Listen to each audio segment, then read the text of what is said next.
Ciao ragazzi, bentornati in nuovo video bullet journal. Non pensavo che la prima puntata vi sarebbe piaciuta così tanto, ma sono veramente contentissima, mi fa veramente tanto piacere. Devo ringraziare alcuni di voi e devo assolutamente continuare con questo progetto. Nel primo video, vi ricorderete, abbiamo iniziato con un titolo, vi abbiamo dato proprio il mio 2022, abbiamo messo Planet Bullet Journal e la prima cosa che abbiamo fatto è stata quella di creare un piccolo planner annuale con tutti quanti i mesi divisi appunto mese per mese con delle sottopagine, quindi con un titolo solo e delle sottopagine.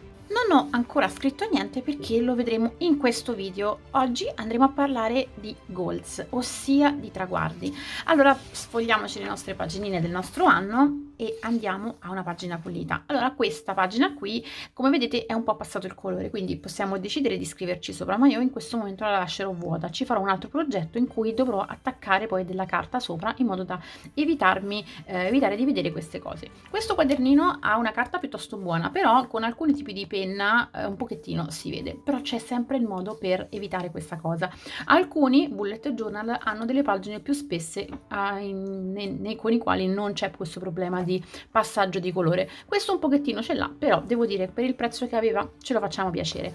Andiamo in una facciata, in una pagina completamente pulita, senza segni, e cominciamo con i nostri traguardi per il 2022. Ma prima di cominciare voglio ringraziare alcuni di voi, per aver realizzato il progetto dello scorso video, quello sui post-it planner, e per averlo condiviso con me inviandomi le foto. Io sono stata contentissima, vi ringrazio tantissimo, me le avete mandate specialmente in direct su Instagram. Fatelo, se fate gli altri progetti e volete rendermi partecipe, mandatemeli, perché io vi ringrazierò nei video, soprattutto li condivido, lo avete già visto nelle storie di Instagram. E quindi voglio ringraziare Ale Cereseto, questo è il suo lavoro a destra, poi anche Kira Game 21, e ringrazio anche Vanessa e Sofia. Grazie mille, avete fatto delle cose bellissime. Se volete essere salutati anche voi nelle prossime puntate, mandatemi i vostri lavori realizzati con i miei progetti. Ma torniamo al progetto di oggi. Visto che sono traguardi, voglio un titolo proprio super colorato e utilizzerò questo Stabilo Boss arancione strafluo. Per farmi i bordi invece utilizzerò una semplice penna. Questa è una Bic ma è rosa. Allora, ricordatevi sempre ragazzi di dividere gli spazi, altrimenti vi trovate che vi scrivete tutto da una parte o tutto dall'altra. La cosa più tragica è quando non vi rimane spazio e dovete stringere le ultime lettere. Il nostro foglio misura 15 cm, dobbiamo fare 5 lettere, quindi 15 diviso 5 fa 3, tabellina. Con la matita, che faccio uscire da qui, mi faccio dei segnetti dove ci sono i multipli di 3. Ecco fatto, quindi so già che avrò questo spazio per ogni singola lettera. Ci ho messo veramente poco. Se utilizzate sempre lo stesso rigollo e avete sempre lo stesso planner, un consiglio: con un pennarello indelebile potete fare delle piccole tacchette per dividere il foglio in 2, in 3, in 4 o in 5 parti, in modo che ogni volta che dovete suddividerlo sapete già fino a quale segnetto dovete arrivare, e potete magari segnarvi anche dei piccoli numeri, quindi col pennarello indelebile magari scrivere questo sarebbe un quinto, quindi se faccio 5, 5, 5, 5, 5, 4, 4, insomma ci siamo capiti.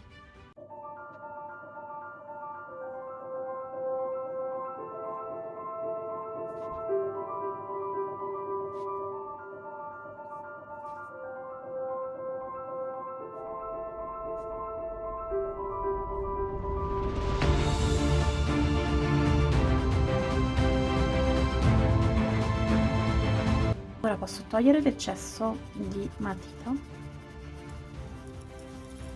così non si vedrà la righettina grigia della matita,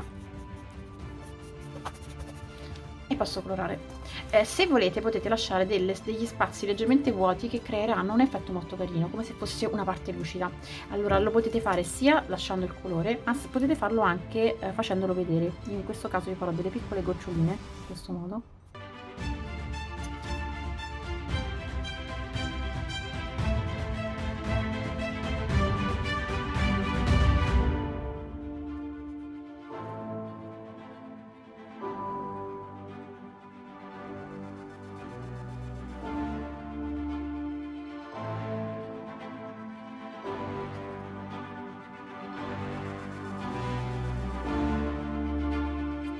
Bene, ho fatto il mio titolo e sono anche abbastanza soddisfatta. L'impatto che volevo avere, quello di una botta di colore, devo dire che l'ho tranquillamente raggiunto. A questo punto dobbiamo fare il nostro elenco, quindi andare a pensare a quelle cose che potrebbero migliorare e cambiare questo anno.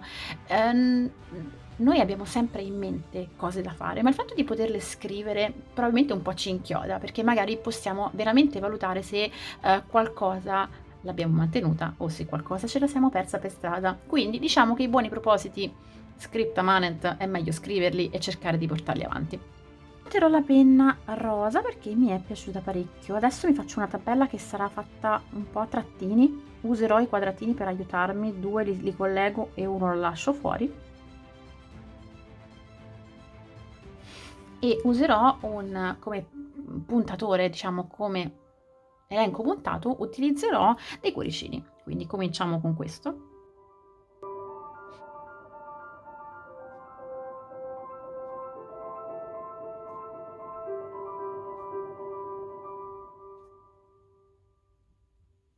Ora che mi sono fatta un po' di punti, cominciamo a scrivere e buttare giù qualche idea. Tolgo la matita e mi metto una penna.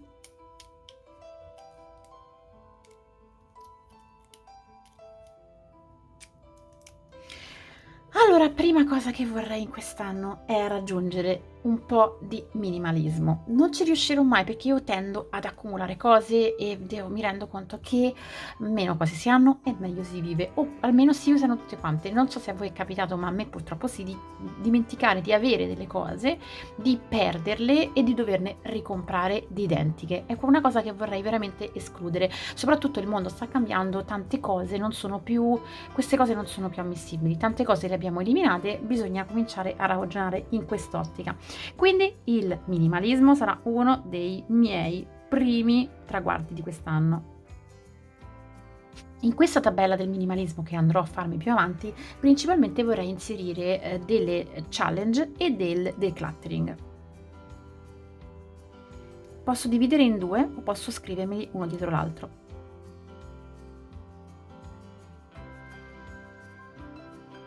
Al secondo posto sicuramente c'è il lavoro, quindi parliamo di lavoro, potete scrivere job, work, quello che volete voi, però ci sono i buoni propositi per il lavoro. È caduta una cosa. Allora, sicuramente voglio migliorare il sito, sicuramente voglio organizzare e pianificare anche la programmazione di YouTube. Ci sono tante cose che mi rendo conto che a volte arrivo all'ultimo secondo a fare. Questa cosa ovviamente non intacca tanto la qualità perché sotto pressione io lavoro molto bene. Il problema è che intacca la mia salute mentale, aumenta la mia ansia e non mi fa vivere serenamente. Soprattutto in certi momenti quando ho troppe cose da fare e per un discorso di obbligo le devo fare, devo rinunciare invece a cose che mi rendono felice, a riposare o a fare delle cose che mi svagano. Quindi dividersi gli obblighi diventa un modo per avere anche del tempo per sé e quindi assolutamente pianificare.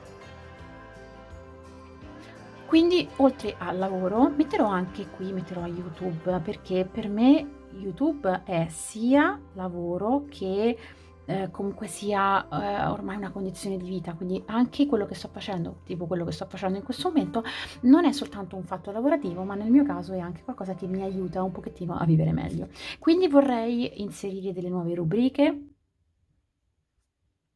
e soprattutto pianificarle bene. Andiamo al lato dolente. Questo ragazzi, per me in questo momento lo scrivo in stampato perché ci vuole sport.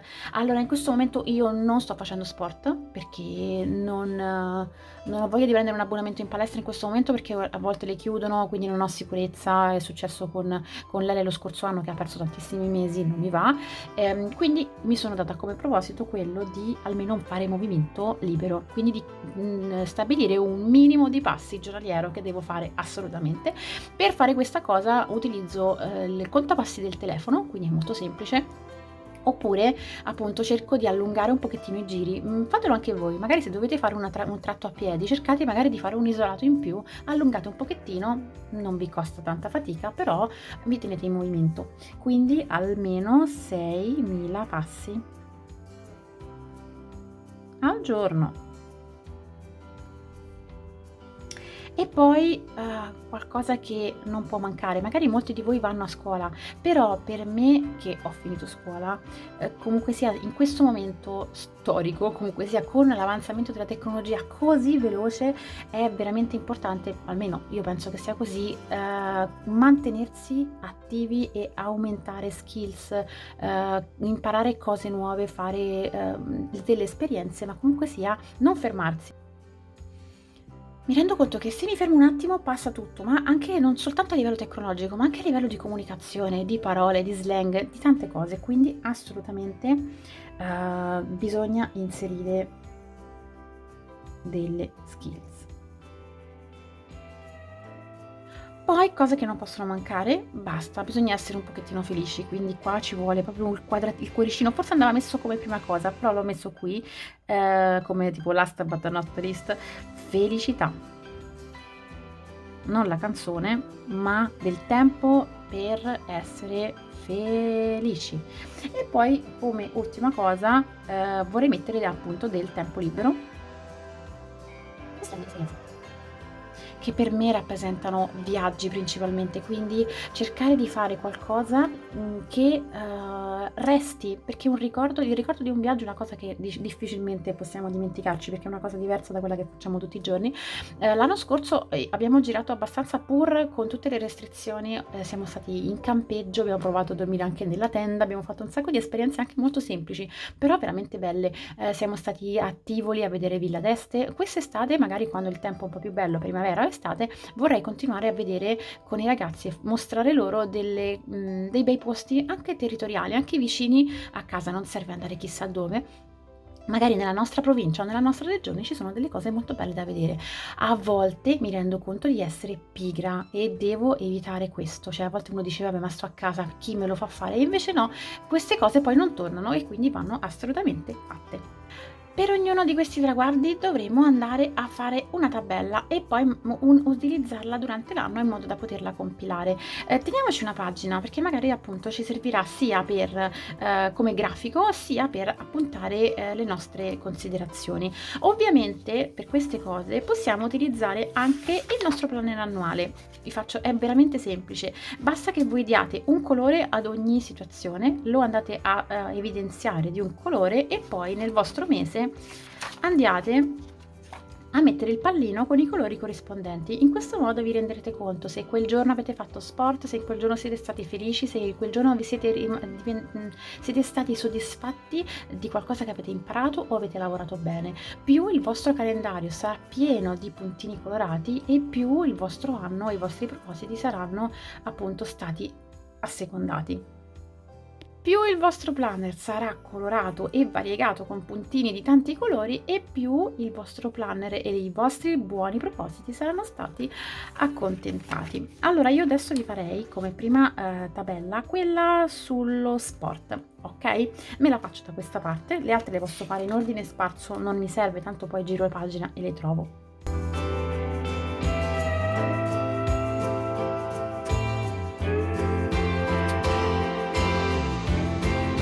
Andare a elencare tutto l'anno, quindi mi serviranno principalmente 12 riquadri. Ora potete decidere voi se mettere il numero del mese, quindi 1, 2, 3, 4, 5 fino a 12, o se mettere la letterina gennaio, febbraio, marzo, aprile, maggio. Scegliete voi quello che vi piace di più.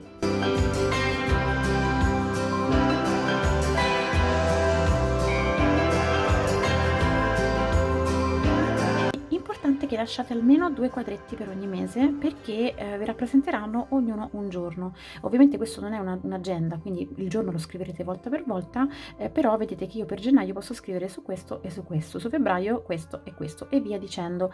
Ovviamente metterò il quadratino del colore corrispondente in questo modo, in modo da capire i giorni che ho lavorato e soprattutto mi posso anche distinguere la camminata dal workout, dal correre. Ovviamente come potete vedere questo gennaio non è che sia cominciato così in maniera sportiva, ho superato il traguardo dei 6.000 passi soltanto in questi giorni. Sicuramente nei prossimi mesi voglio aumentare e soprattutto implementare anche un po' di workout anche domestico e anche qualche volta qualche corsetta, magari verso la primavera. Però lo devo fare. Perché lo devo fare? Non perché perché sta scritto qui, lo devo fare. Andiamo avanti, ho già preparato qualcosina da farvi vedere. Questo invece è quello che riguarda YouTube. Ho messo i giorni del mese in cui ho pubblicato almeno un video o uno short. Devo dire sono abbastanza soddisfatta, ho lavorato piuttosto bene, però nei prossimi mesi vorrei fare di meglio. Qui avevo dello spazio libero, ho deciso di metterci delle collaborazioni. Ho segnato questo cerchietto, quindi i giorni in cui il mio video sarà sponsorizzato metterò un pallino intorno al numero per regolarmi su quali sono i video in collaborazione o quelli appunto per qualche brand. Da questa parte ho messo le idee per le rubriche che voglio utilizzare per YouTube e qui mi serve il vostro aiuto. Suggeritemi delle rubriche da portare nel canale e ovviamente ne terrò conto perché ovviamente siamo qui per voi, quindi se c'è qualcosa che vi piace particolarmente, ho già provato quella di Lara con l'apertura di album K-pop e vedo che vi è piaciuta. Questa del bullet journal sicuramente sarà una rubrica perché vedo che vi sta piacendo e la richiedete, però insomma questo è un inizio. E qui continuerò con le prossime pagine, sempre prendendo spunto da questi goals che mi sono prefissata. Ovviamente lo spazio qui si può allungare, quindi se nel corso dell'anno mi venissero in mente degli altri traguardi li aggiungerò, però appunto voglio fare quello sulle skills, quindi magari con i libri che leggo, con i corsi che faccio, in modo da avere sempre qualcosa da fare. Soprattutto a volte ci capita di acquistare un libro o acquistare un corso o prendere qualche cosa e poi mollarlo a metà, invece bisogna terminare le cose che uno comincia. Ecco, questo è tanto, anche quello sul decluttering assolutamente dovrò farlo, anzi probabilmente farò dei video sul decluttering perché questa cosa mi aiuta tantissimo a veramente mettere in pratica quello che mi prefisso. Allora adesso l'ultima cosa che voglio fare è trasferire questi quadratini che ho fatto in queste due categorie nel planner annuale. Torniamo indietro. Ed ecco il mio gennaio, vedete sta prendendo forma il mio planner. Adesso ho inserito soltanto le due categorie, quelle dello sport e quelle di YouTube, ma poi arriveranno anche le altre. In questo modo potrete capire quali sono le giornate più produttive e quali sono magari i periodi invece in cui siete un pochino più stanchi. Magari anche quando vedete pochi pallini uno potrebbe dire oh c'è qualcosa che non va, prendo delle vitamine, faccio un pochettino di yoga, mi rilasso un po' di più, mi guardo una serie, faccio qualcosa che mi faccia magari staccare un po' la spina, magari ci può essere utile anche per capire i periodi di maggiore stress, oppure ci può servire se sappiamo già che avremo dei periodi, per esempio alla fine del quadrimestre o l'inizio di una sessione d'esami o un periodo di scadenze lavorative, ci aiuterà anche a capire dove collocare maggiormente i nostri pallini per avere del tempo in più a disposizione. Spero che anche questo video vi sia piaciuto e vi aspetto per i prossimi. Grazie, perché questa è una linea di video un po' tranquilla, un po' particolare, però vedo che vi tengono compagnia e che a volte avete anche voi bisogno di qualcosa di tranquillo, di calmo, di rilassante che vi serva per appunto fare qualcosina in più. Un bacio a tutti quanti, ci vediamo al prossimo video, riempite di like questo video, se vi va condividetelo, fatelo sapere ai vostri amici, questo canale è aperto a tutti quanti, come ben sapete siete sempre i benvenuti. Grazie se vi vorrete anche iscrivere. Un bacio a tutti quanti, ci vediamo prestissimo perché presto ci saranno anche altre novità di cancelleria e ve le mostrerò subito appena mi arriveranno. Ciao ragazzi, a presto!